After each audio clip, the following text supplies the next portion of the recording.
Hello everyone, welcome to our online class. आज हम बात करेंगे करंट अफेयर के मास्टर वीडियो पर। एग्ज़ाम करीब है आप लोगों का और आपको करंट अफेयर का एक बूस्टर चाहिए, तो हम एक ही वीडियो में कोशिश करेंगे कि सारी इंपॉर्टेंट करंट अफेयर आपके साथ शेयर कर दें। वैसे रेगुलरली जो मोस्ट इम्पॉर्टेंट करंट अफेयर है वो उसका वीडियो मैंने बनाया है, रेगुलर इस चैनल पे आपको मिल जाएगा। और अगर आपने उसे मिस कर दिया है या उसे ढूंढ नहीं पा रहे हैं तो इस वीडियो के डिस्क्रिप्शन में उसका लिंक, सारे वीडियो का लिंक पड़ा हुआ है, वो सारे वीडियोस देख सकते हैं और उन पर फोकस भी कर सकते हैं। वो ऐसे वीडियोस हैं जो जिनमें से क्वेश्चन बनने ही बनने हैं और 100% आने हैं, लेकिन उनके अलावा और कौन कौन से ऐसे करंट अफेयर्स हैं जो आपके अपकमिंग पेपर्स में आ सकते हैं, उसको हम आपके साथ डिस्कस करते हैं। सबसे पहले शुरू करते हैं। आपका एक सिंपल सा एक प्रोजेक्ट है, हार्बिंगर 2021 इनोवेशन फॉर ट्रांसफॉर्मेशन। ठीक है, इससे क्वेश्चन आ सकता है कि ये क्या है। हैक्टन है, किसने लॉन्च किया? आरबीआई ने। ठीक है, इसकी थीम क्या थी? Smarter digital payment. इसकी थीम है स्मार्टर डिजिटल पेमेंट। अगर इसकी बात करें तो ये बेसिकली अलग अलग चीज़ों को बोल सकते हैं इंकरेज करने के लिए किया गया है ना। और इंडिया 22 अलग अलग कंट्रियों के साथ मिलकर इसको चला रही है ना, ताकि सारी चीज़ें आसानी से हो जाए, है ना। और इसको चला कौन है इंडिया में? आरबीआई। तो अगर पूछा जाए तो इससे 2-4 क्वेश्चन पूछे जा सकते हैं, इसे ध्यान रखिएगा। इसके बाद आरबीआई की नई मॉनेटरी पॉलिसी आई, ठीक है, और आरबीआई ने रेपो रेट को, ठीक है, 50% पॉइंट पे राइज करके 4.90% कर दिया है। और इसको करने के लिए एमपीसी, मॉनेटरी पॉलिसी कमेटी ने मिलकर किया है। और हमारे जो आरबीआई के गवर्नर है, हमारे आरबीआई के जो गवर्नर है शक्तिकांत दास, उनकी चेयरमैनशिप में हुआ है। अच्छा, यहाँ से क्वेश्चन क्या बन सकता है? मॉनेटरी पॉलिसी कमेटी में कितने मेंबर होते हैं? 6 मेंबर होते हैं। कौन कौन होता है? आरबीआई का गवर्नर तो होता है ये, इसके अलावा 5 और मेंबर होते हैं। तो ये 5 मेंबर के नाम लिखे हुए हैं, इसे ध्यान रखिएगा, पूछा जा सकता है ना। अब देखिए, इन्होंने काफ़ी सारी चेंजेस लेके आए मॉनेटरी पॉलिसी के अंदर, है ना।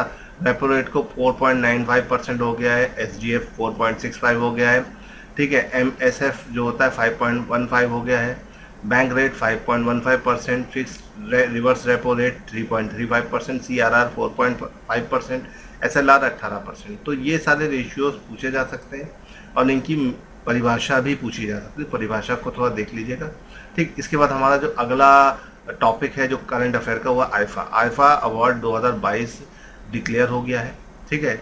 और ये अबू धाबी में हुआ था। कहाँ हुआ था? अबू धाबी में हुआ था, इसे ध्यान रखिएगा। और इसको होस्ट किसने किया भाई? सलमान खान, मनीष पॉल और रितेश देशमुख, तीनों ने मिलकर इसे होस्ट किया। और इसमें विनर्स में बेस्ट एक्टर विकी कौशल सरदार उधम सिंह के लिए, एक्ट्रेस की अगर हम बात करें कृति सोनन मिमी के लिए, और डायरेक्टर जो है विष्णुवर्धन शेरशाह के लिए, और बेस्ट फिल्म शेरशाह ये पूछी जा सकती है। बेस्ट फिल्म कौन है आईफा में? शेरशाह, ये पूछी जा सकती है। तो इसे ध्यान रखिएगा, ये इसमें का सबसे इंपॉर्टेंट है।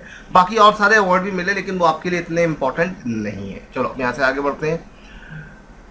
आईएमडी ने वर्ल्ड कॉम्पिटिटिवनेस इंडेक्स को जारी कर दिया है 2022 के, और इंडिया 37 रैंक पर है, ठीक है। लास्ट ईयर 43 पे था, अभी 37 पे आ गया है। तो ये एक इंपॉर्टेंट पॉइंट है। दूसरा, इसको रिलीज कौन करता है? Institute for management development, IMD, ठीक है। और इसमें नंबर 1 पे है डेनमार्क, नंबर 2 पर स्विट्जरलैंड, नंबर 3 पर सिंगापुर। नीचे आप डायग्राम में देख सकते हैं। तो इंडिया की रैंक कितनी भाई? 37 है, ये याद रखिएगा, पूछा जा सकता है। वर्ल्ड कॉम्पिटिटिवनेस इंडेक्स में इंडिया की रैंक 37।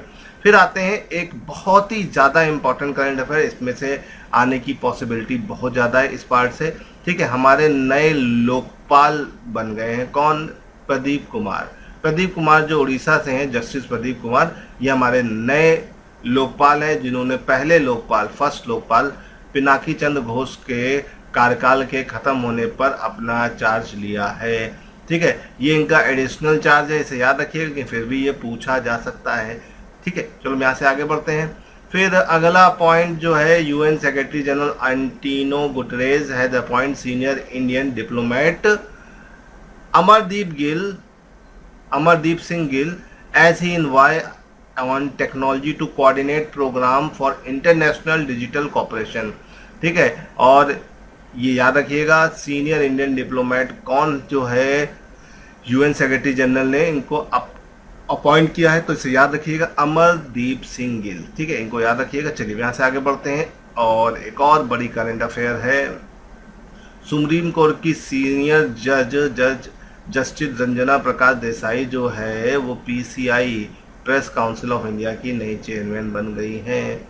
ठीक है, इससे पहले ये चेयरमैन थी delimitation commission on Jammu Kashmir के ऊपर जो डिलिमिटेशन कमीशन बनी थी उसकी चेयरमैन थी, इसे ध्यान रखिएगा।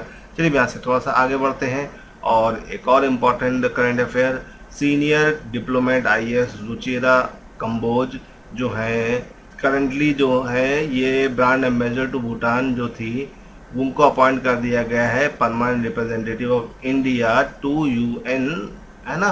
तो इंडिया का यूएन में नया रिप्रेजेंटेटिव आपका रुचिरा कंबोज, इसे याद रखिएगा। ये पहले डिप्लोमेट थी भूटान की।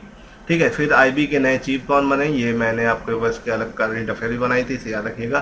तपन कुमार देखा जो है ये बने हैं, अरविंद कुमार की जगह इन्होंने ली है। इनकी फ़ोटो आपको बहुत ज़्यादा क्लियर नहीं मिलेगी। ठीक है, आईबी के चीफ है तो कहाँ मिलेगी। ठीक है, फिर एक क्वेश्चन बन सकता है भैया सुमंत कुमार गोयल जो है वो कौन बने, रॉ के जो चीफ थे उनका कार्यकाल बढ़ा दिया गया है 1 और साल के लिए। तो सुमन कुमार गोयल का कार्यकाल कितने साल के लिए बढ़ा दिया गया है, 1 साल के लिए, ये याद रखिएगा। चलो ये तो आगे हो गया, अब आगे बढ़ते देखो ये इंपॉर्टेंट है।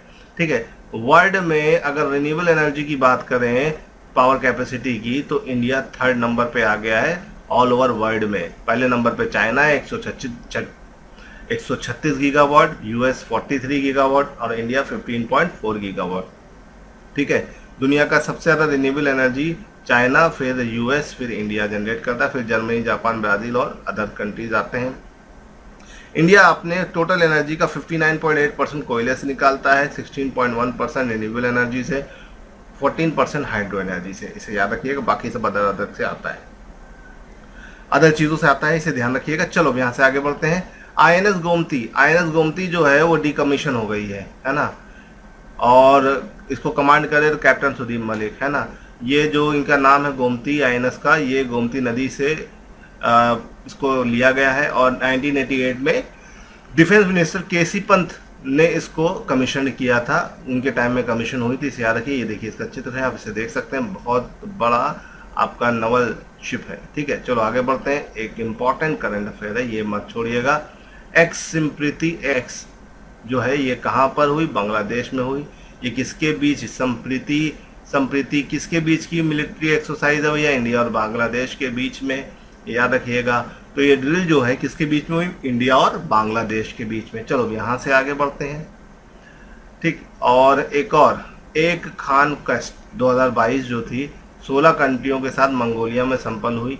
इंडियन आर्मी ने भी इसमें पार्टिसिपेट किया था और इंडियन आर्मी का लद्दाख स्काउट इसमें हिस्सा लिया, इसे देख लिया। ठीक है, इसे ध्यान रखिएगा।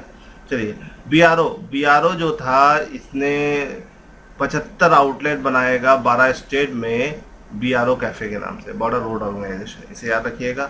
और ये मिनिस्ट्री ऑफ डिफेंस के कहने पर ऐसा करेगा, उसने इसको परमिट कर दिया कि बीआरओ कैफेज बनाए। ठीक है जी, किसके लिए होगा, जो विजिटर्स हैं, ताकि बॉर्डर पे इकोनॉमिकल एक्टिविटीज़ हो जाए और जॉब्स भी जनरेट हो जाए, जो बॉर्डर के लोग हैं उनके लिए। ठीक है, इसके बाद देखो ये तो बहुत इंपॉर्टेंट करंट अफेयर है। आईआईटी मद्रास ने एक ऐसा रोबोट बनाया है जो सेफ्टी टैंक को बिना मनुष्यों की मदद से साफ कर सकता है और इसका नाम रखा है होमोसेप, है ना। तो याद रखिएगा। और तमिलनाडु में इसका वर्किंग शुरू भी होगी, आप देख सकते हैं, ये इसका पूरा सिस्टम है। ऐसा रोबोट जो बिना मैन के किसी भी ह्यूमन के ऑपरेट हो सकता है और सेफ्टी टैंक्स को साफ कर सकता है। ठीक है, फिर आपका पीएम मित्रा स्कीम के तहत 7 मेगा टेक्सटाइल पार्क बनने थे, उसमें से एक लुधियाना में सेटअप हो रहा है, इसे याद रखिए, काफ़ी ज़्यादा न्यूज़ में है। पहला तो गुजरात में बना था, लेकिन अभी ये जो रिसेंट वाला है वो लुधियाना में लगेगा, इसे ध्यान रखिएगा। ठीक है, तो पीएम मित्रा के तहत कितने लगने हैं भैया, ये याद रखिए 7। और मेगा मित्रा का फुल फॉर्म क्या है भाई, mega integrated textile reason apparel park. ठीक है, चलो यहाँ से आगे बढ़ते हैं।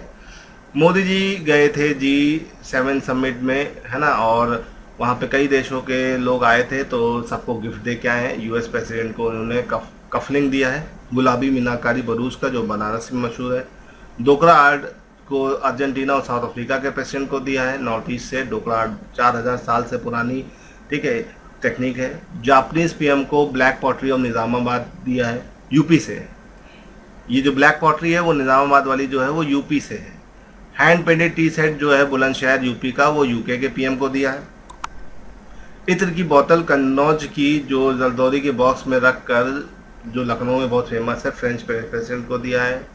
Marble inlet table top Agra का है, ये पिक्टाडोरा से बना हुआ एक हिस्सा है। संगमरमर का एक पूरा हिस्सा है जिस पे पूरी कलाकारी की गई, जैसे आपका ताजमहल पे की गई है। इटली के प्राइम मिनिस्टर को दिया है। मेटल मरोडी केविक मटका मुरादाबाद, जो आपका पीतल सिटी के नाम से मशहूर है, ये जर्मन के चांसलर को दिया गया है। मून्स बास्केट, ये जो है ये कॉटन का बना हुआ होता है, प्रयागराज सुल्तानपुर अमेठी में बहुत ज़्यादा फेमस है। सेनेगल के प्रेसिडेंट को दिया गया। कहाँ के प्रेसिडेंट को? सेनेगल के। और लेकुवेयर राम दरबार जो है ये इंडोनेशिया के प्रेसिडेंट को दिया गया, बनारस से। तो कौन सी चीज़ कहाँ से दी और क्यों मशहूर है ये याद रखिए, और किसको दी ये पूछा जा सकता है। चलिए आगे बढ़ते हैं अपनी अगली करंट अफेयर की तरफ। आईपीएल 2022 का 15वां एडिशन जो था उसको गुजरात टाइटन ने राजस्थान रॉयल को अहमदाबाद में हराकर जीत लिया, तो ये याद रखिएगा, ठीक है। फिर आते हैं अगले करंट अफेयर की तरफ। इलॉन मस्क जो है दुनिया का सबसे अमीर सीईओ बनेंगे भैया, इसे याद रखिएगा, ठीक है। हाईली पेड सीईओ है इलॉन मस्क। उसके बाद टिम कुक आते हैं एप्पल के, फिर जेनसन हुआंग एनवीडिया का, और रीड हास्टिंग नेटफ्लिक्स का, और लिनोर्ड शेलीफर जो है ये एक फार्मास्यूटिकल कंपनी के सीईओ हैं।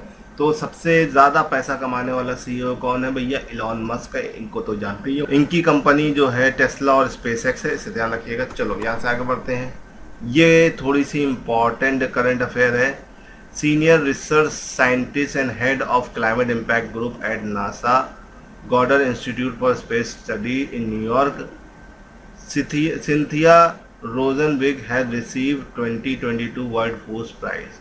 तो 2022 का वर्ल्ड फूड प्राइज किसे मिला? इन आंटी को मिला, सिंथिया रोजेनबेग, ठीक है। ये वर्ल्ड फूड प्राइज है, पूछा जाएगा तो याद रखिएगा। आगे बढ़ते हैं। रिपोर्टर विदाउट बॉर्डर्स ने एक इंडेक्स जारी करते हैं, वर्ल्ड प्रेस फ्रीडम इंडेक्स, जो कि 20वां फ्रीडम इंडेक्स है, जो 2022 में जारी हुआ। 180 देश ने इसमें पार्टिसिपेट किया। इंडिया की जो है पोजीशन 150 हो गई।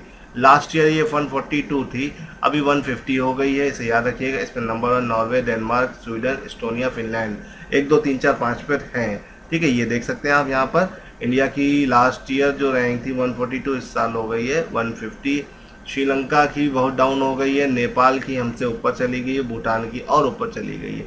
तो अब देख सकते हैं चाइना तो वो भी ऊपर जा रहा है, लेकिन भारत से अभी नीचे। पुलित्जर प्राइज जो होता है, इससे कई क्वेश्चन बन सकते हैं। 106 नंबर का पुलित्जर प्राइज जो होता है जर्नलिज्म, बुक, ड्रामा, म्यूजिक के लिए दिया जाता है। 1917 में ये जोसेफ पुलित्जर के नाम पर शुरू हुआ, जो कि एक न्यूज़पेपर चलाते, ठीक है। और ये ध्यान रखिएगा, पुलित्जर प्राइज जर्नलिज्म और लिटरेचर के लिए दिया जाता है, और आपका ये प्राइज यूएस से दिया जाता है, इसे ध्यान रखिएगा, ठीक है। ये इस प्राइज का देख सकते हैं, ये प्राइस जो है इस तरह का दिखाई देता है, देख सकते हो। तो अब इसमें कुछ प्राइस ऐसे हैं जो याद रखने हैं, जैसे पब्लिक सर्विस के लिए किसे मिला? Washington Post. Breaking news report के लिए स्टाफ ऑफ मियामी हेराल्ड को मिला। इन्वेस्टिगेटिंग रिपोर्ट के लिए Corey G Johnson and Rebecca Woolington and Eli Murray को, टैम्पा बे टाइम्स के जो ये लोग हैं इनको मिला। नेशनल रिपोर्टिंग के लिए न्यूयॉर्क टाइम्स को मिला। तो पूछा जा सकता है किसके लिए किसको मिला, ये पूछा जा सकता है, इसे याद रखिएगा। इसके अलावा एक्सप्लेनेटरी रिपोर्टिंग के लिए स्टाफ ऑफ उल्टा मैगजीन, जिन्होंने बहुत बड़ा वेबर स्पेस टेलीस्कोप के काम को पूरा देखा। लोकल रिपोर्टिंग के लिए मेडिसन हॉपकिंस को दिया गया, ठीक है। और इंटरनेशनल रिपोर्टिंग के लिए न्यूयॉर्क टाइम्स के स्टाफ्स को दिया गया। उन्होंने काफ़ी सारी चीज़ों को रिवील किया है। तो ये रिपोर्टिंग और जर्नलिज्म के लिए दिया जाता है। फिर आगे बढ़ते हैं लियोनेल मेसी। लियोनेल मेसी को जानते ही, ये फुटबॉल प्लेयर हैं और ये फोर्ब्स के सबसे हाईएस्ट पेड एथलीट है ना। फोर्ब्स के अकॉर्डिंग दुनिया के सबसे हाईएस्ट पेड एथलीट कौन है? Lionel Messi. इसके बाद दूसरे नंबर पर आते हैं, ठीक है, बास्केटबॉल प्लेयर लेब्रॉन जेम्स, और फिर तीसरे नंबर पे क्रिस्टियानो रोनाल्डो, है ना। सबकी इनकम यहाँ पे लिखी हुई कितने मिलियंस में है, तो इसे ध्यान रखिएगा, ठीक, इस साल के। फिर अगर हम बात करते हैं तो संगीत कला निधि अवार्ड दे दिया गया है भैया 2020, 21 और 22 का। कौन सा अवार्ड? संगीत कला निधि अवार्ड, है ना। और ये निवेल्ली आर संतना गोपाला को, और तिरुवरूर भक्त वत्सलम और Lalgudi violin duo AGR Krishnan and Vijaya Lakshmi को ये अवार्ड दिया गया है 20, 21 और 22। 22 के लिए 2 लोगों को दिया गया, और 20 और 21 के लिए एक एक लोग को दिया गया। देख सकते हैं हम, इन लोगों की फोटो यहाँ बने हुए हैं। टोटल 4 लोगों को ही प्राइज़ दिया गया। चलो यहाँ से आगे बढ़ते हैं। इसके बाद मैंने वीडियो बनाया था भैया, ये तो बहुत इम्पोर्टेंट है, ठीक है। बुकर प्राइज़ पहली बार किसी भारतीय को मिला, है ना। भारतीय को पहली बार नहीं, लेकिन हिंदी लैंग्वेज के लिए पहली बार मिला, इसे याद रखिएगा। First book in Indian language to win the high profile award, international Booker prize, है ना। किसे मिला? गीतांजलि श्री को मिला। और इन डेजी रॉकवेल जो थी, इन्होंने इस बुक को ट्रांसलेट किया, ठीक है, इसे ध्यान रखिएगा। ये गीतांजलि श्री, ठीक। चलो अब यहाँ से आगे बढ़ते हैं। टाइम्स के 100 मोस्ट इन्फ्लुएंशियल पीपल 2022 में इंडिया के 3 लोग का नाम शामिल है, ठीक है। करुणा नंदी, ये एक सुप्रीम कोर्ट की लॉयर है, ठीक है। गौतम अडानी, इनको तो हर कोई जानता ही है। और जो कश्मीरी ह्यूमन राइट एक्टिविस्ट हैं खुर्रम परवेज़, इन तीनों को इसमें रखा गया।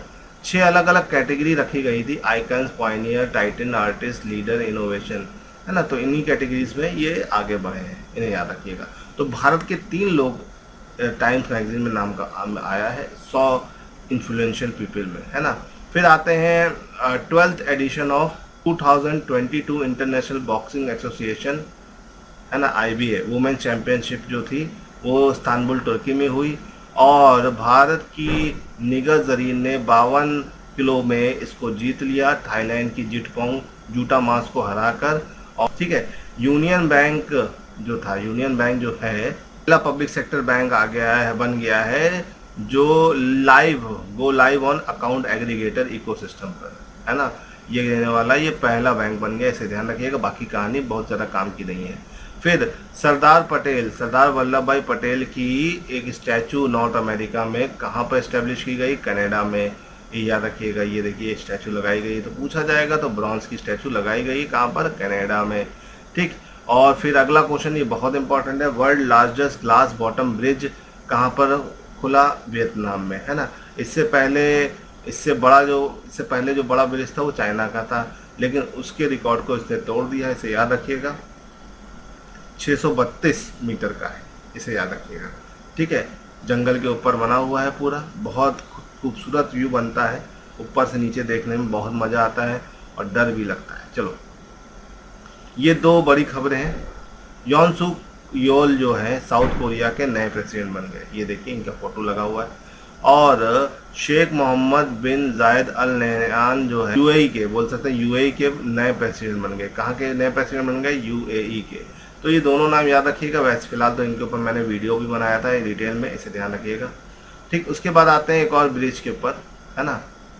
एक और इम्पॉर्टेंट ब्रिज है, दुनिया का सबसे बड़ा सस्पेंशन ब्रिज कहाँ पर ओपन हुआ है? चेक रिपब्लिक में, ठीक है। ये स्काई ब्रिज 721 के नाम से मशहूर है। ये देखिए, ये पूरा खतरनाक, है ना, सस्पेंशन ब्रिज है, दुनिया का सबसे बड़ा। कहाँ पर है? चेक रिपब्लिक, ठीक है, याद रखिएगा। फिर आते हैं इम्पॉर्टेंट, एलिजाबेथ बॉर्न फ्रांस की नई प्राइम मिनिस्टर बन गई हैं, और ये दूसरी महिला है जो फ्रांस की प्राइम मिनिस्टर बनी है, ठीक है, ये याद रखिएगा, इंपॉर्टेंट है। और इनैमुअल मैक्रोन ने इनको नॉमिनेट किया है। बेल्जियम जो पहला देश बन गया है जो 21 दिन के क्वारंटाइन को कंपलसरी कर चुका है मंकी पॉक्स के पेशेंट के लिए। अगर आप मंकी पॉक्स के पेशेंट हैं और बेल्जियम में है तो 21 दिन के क्वारंटाइन आपके लिए कंपलसरी हो गया है, ठीक।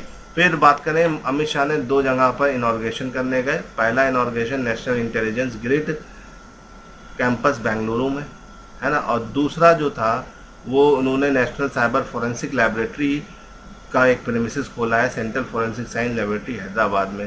तो ये दोनों कहाँ पे खुले पूछे जा सकते हैं, तो एक हैदराबाद में खुला है, दूसरा बेंगलुरु में। तो ये दोनों चीज़ें पूछी जा सकती हैं क्योंकि इम्पॉर्टेंट है, ठीक है। और अगर हम टाइगर रिजर्व की बात करें, विदिशा टाइगर रिजर्व हो गया है। वैसे 53rd टाइगर रिजर्व बना आपका गुरु घासीदास, है ना, उसे याद रखिएगा। और भारत में टाइगर रिजर्व लगातार बढ़ते जा रहे हैं, तो टाइगरों पर थोड़ा सा ध्यान रखिएगा, है ना।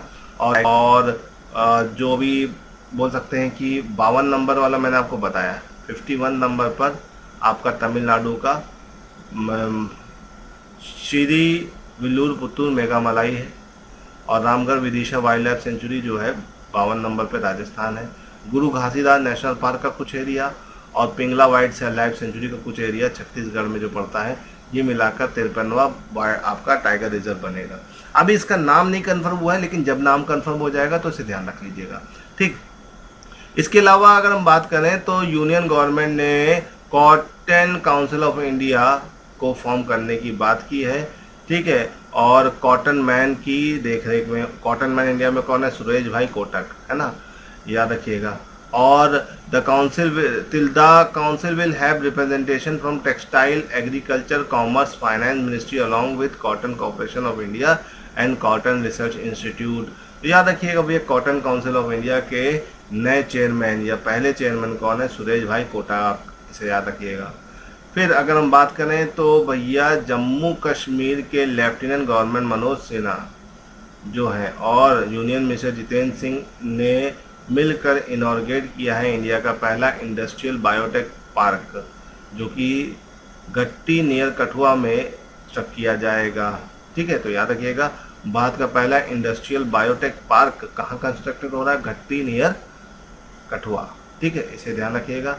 संगीता सिंह की अगर हम बात करें, जो 1986 बैच की IRS ऑफिसर थी, इनको CBDT का एडिशनल चार्ज दे दिया गया है। JP मोहपत्रा जो है रिटायर होने के बाद, ठीक है। और ये बहुत बड़ी खबर है, राजीव कुमार जो इलेक्शन कमिश्नर थे, वो नए चीफ इलेक्शन कमिश्नर हो गए हैं, याद रखिएगा। और सुशील चंद्रा की जगह इन्होंने लिया है। तो राजीव कुमार भारत के नए चीफ इलेक्शन कमिश्नर बन गए हैं, इसे ध्यान रखिएगा। निधि चंबर जो है CBSE की नई बोल सकते हैं चेयरमैन अपॉइंट हुई, निधि चंबर, इसे याद रखिएगा। और ये थोड़ा सा इम्पॉर्टेंट है। India's first indigenous aircraft carrier Vikrant began ahead of her antiseptic introduction into Indian Navy in August next year, ठीक है, ये याद रखिएगा। तो ये प्लान जो है वो अगले साल शुरू करेगा, ठीक है। इंडिजीनियस एयरक्राफ्ट कैरियर है, ठीक। चलो अब यहाँ से आगे बढ़ते हैं। कोची में the coast guard commission its second air squadron 845। Coast guard ने अपनी दूसरी एयर स्क्वाड्रन को कमीशन किया है, एयर स्क्वाड्रन 845, ठीक है। A new squadron was commission by the coast guard director general VS Pathania, is equipped with advance mark 3 helicopter produce in house, है ना।